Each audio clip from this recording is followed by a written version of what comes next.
Bitcoin mengalami shakeout luar biasa setelah data NFP keluar. Kira-kira apa yang terjadi dan kita akan bahas bareng-bareng ya. Halo warga YouTube, selamat datang kembali di channel YouTube Cuan Terus. Ketemu lagi dengan saya Andrianto.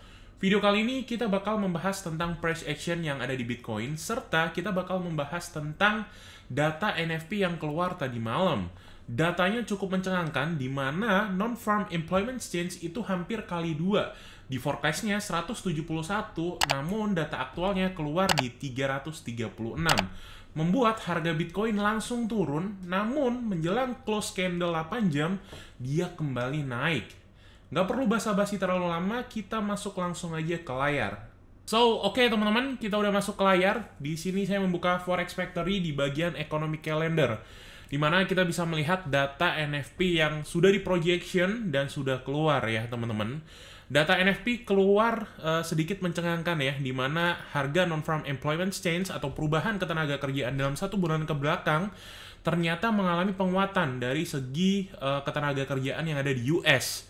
Untuk bulan lalu itu kurang lebih ada di 227 dan diprediksi oleh para analis itu bakalan turun di 171. Namun, data aktualnya itu kurang lebih keluar di 336. Hampir kali 2 ada penambahan kurang lebih ya 100.000 ya, 110.000 dari bulan sebelumnya. Ini yang men-trigger harga Bitcoin tadi malam itu langsung instant drop. Jadi kalau kita lihat di sini teman-teman, kita replay terlebih dahulu. Pada jam berapa nih? Pada jam 18 kita play. Harga Bitcoin langsung turun secara signifikan mengikuti pergerakan harga NFP-nya keluar. Yang menjadi trigger adalah non-farm employment change. Namun, average hourly earning ini masih netral ya teman-teman. Meskipun ini merah, cuman ini netral di angka 0,2%. Dari forecast para analis di 0,3, dan angka pengangguran yang nge-fill itu kurang lebih masih sama di bulan lalu, di 3,8%. Forecast-nya ada penurunan, namun datanya keluar sama gitu ya. Kalau kita baca report yang dikeluarkan oleh BLS, di sini mengatakan bahwasanya non-farm payroll employment naik kurang lebih di 336 di bulan September, dan unemployment rate-nya tidak berubah, tetap di 3,8%. Dan kurang lebih teman-teman, ini merupakan kenaikan yang cukup signifikan dibandingkan 12 bulan ke belakang. Di mana average monthly gain itu kurang lebih di 267. Dan ini yang men-trigger harga Bitcoin kemarin drop secara signifikan. Namun setelah beberapa saat, efeknya itu harga Bitcoin kembali shake out dan naik kurang lebih secara signifikan juga ya. Jadi kita bakal bahas secara price action-nya juga. Oke teman-teman, kita bakal bahas secara price action juga sekarang. Jadi kalau melihat pergerakan Bitcoin saat ini, itu kurang lebih mirip-mirip apa yang kita prediksikan sebelumnya. Cuman movement-nya itu tidak sesuai dengan apa yang kita harapkan. Dimana apa yang kita harapkan kemarin adalah ketika harganya menyentuh di level sini, ya sebelum harganya drop. Oke, kita replay dulu. Apa yang kita harapkan kemarin adalah harganya naik terlebih dahulu ya di level BOB, kemudian dia ekspektasinya turun, dan level ini menjadi konfirmasi higher low ketika level di zona sini, zona sini itu di clear breakdown ya. Namun harganya itu langsung drop signifikan menyentuh level area take profit, which is di 27.179, di mana low-nya di sini kurang lebih kalau kalian lihat di bagian atas itu ada di 27.178,29 ya. Dan sekarang harganya kembali naik menyentuh zona BOB-nya. Kalau kita melihat terlebih dahulu berdasarkan price action candlestick, sebetulnya dua movement terakhir dalam 4 jam ke belakang itu cukup signifikan dan unpredictable, teman-teman. Kenapa seperti itu, Bang?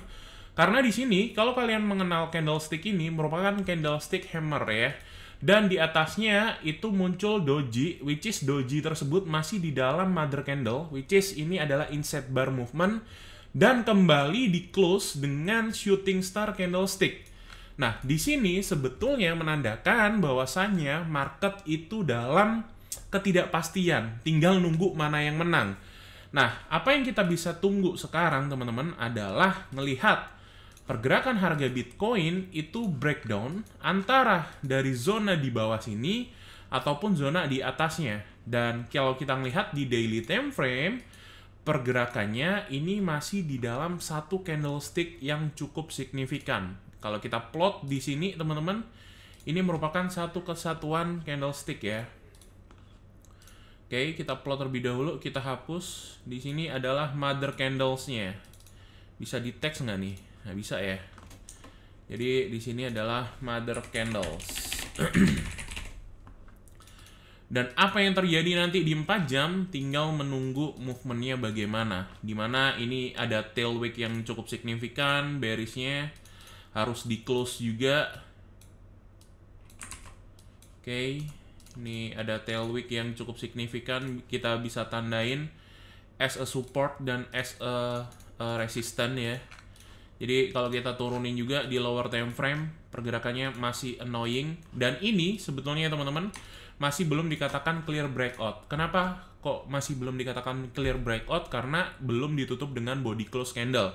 Apabila nanti harganya naik di sini ya, harganya naik dan ternyata close di full body candles, teman-teman, seperti ini, maka indikasi bullish itu bisa aja terjadi di sini ya. Seperti ini, kemudian dia bullish lagi. Dia seperti ini, ada candlestick lagi di dalamnya, ada wick tail, nggak masalah. Nah, ini bisa dikatakan nanti harga Bitcoin-nya itu kembali naik. Dan yang perlu ditekankan teman-teman, sekarang marketnya weekend, hari Sabtu Minggu ya. Itu CME Group itu di close di harga 28.160. Which is nanti ketika pergerakan harga market dari Bitcoin itu sendiri masih bergerak ya, itu bakal meninggalkan gap antara dia naik ke atas ataupun turun ke bawah. Jadi masih belum di counting karena ya marketnya libur, institusional libur gitu. So, yang perlu kita antisipasi merupakan di zona mother candle daily, dan kemarin harga Bitcoin itu drop dikarenakan triggernya adalah dari indeks dolar, di mana harga indeks dolar saat ini masih terkena rejection dari supply zone. Jadi harganya kemarin begitu keluar, ternyata non-farm employment change-nya dalam 1 bulan ke belakang itu bagus, di 336 harganya spike out ya. Dia menguat nih, harga Bitcoin-nya makanya turun. Namun, dia tidak bisa membreakout dari area supply zone. Berarti indikasinya adalah dia masih bakalan meretest area support sebelumnya di 105,645. Sehingga ini memberikan kesempatan bagi harga Bitcoin untuk bisa aja mengalami kenaikan terlebih dahulu untuk meretest zona-zona area high sebelumnya. Cuman menurut saya pribadi, zona sini merupakan bukan area kita bermain ya. Karena harganya terlalu shaky dan kita harus menunggu pergerakan structure di bawahnya bagaimana. Kalau kita melihat di lower time frame pun di 30 menit ini cukup jelas bahwasanya ini juga shooting star candlestick, ada rejection, di bawahnya juga cukup jelas bullishnya terjadi, maka ini merupakan area likuiditas. So, itu aja mungkin ya update yang bisa saya berikan. Kalau kita melihat 3 skenario yang saya berikan kemarin, sebetulnya ini udah masuk ke zona area shorting, cuman ini masih 50-50, belum valid teman-teman. Dia menyentuh level 28-230 langsung rejection. Saya sendiri masih belum ada position, entah short ataupun long. Yang pasti kita tunggu terlebih dahulu nanti weekdays, weekly closingnya bagaimana ya. Weekly closing ini yang cukup penting juga nih nantinya. Kalau emang closingnya dia di sini hammer candlestick, ya mungkin ini bakal men-trigger harga Bitcoin untuk kembali naik.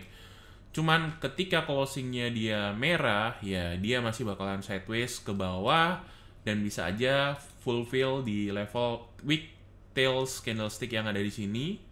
Dan ya, kita tunggu terlebih dahulu minggu depan bagaimana. Oke, that's it teman-teman, update yang bisa saya berikan. Kalau kalian ada pendapat lain, feel free untuk komen di bawah. Dan teman-teman jangan lupa ya untuk gabung juga di Telegram kita. Jadi linknya nanti ada di description. Atau kalian search aja Crypto Cuan Terus. Mungkin jika ada update major yang bakal bergerak di Bitcoin, saya bakal infoin terlebih dahulu di Telegram gitu ya. Thank you semuanya yang udah update pergerakan Bitcoin di channel ini. Kita ketemu lagi di hari Senin, di weekdays. Bye-bye.